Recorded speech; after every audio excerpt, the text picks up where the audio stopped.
ছোট্ট বন্ধুরা, উচ্চারণ এবং রিডিং পড়ার জন্য আমাদেরকে লেটার ব্লেন্ডিং শিখতে হবে। তো চলো আমরা টু লেটার ব্লেন্ডিং এবং মেকওয়ার্ড শিখে নিই। বা, অ্যা, ব্যা, বা, অ্যা, গ, ব্যাগ, বা,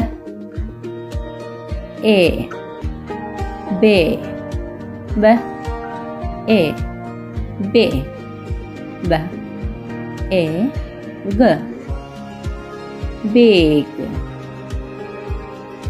বা, ই, বি, বা, ই, বি, বা, ই, গ, বিগ, বা, অ, ব, বা, অ, এক্স, বক্স, বা, অ, জ, বক্স, বা, আ, বা, বা, আ, গা, বাগ। এভাবে আমরা ব্লেন্ডিং শিখি।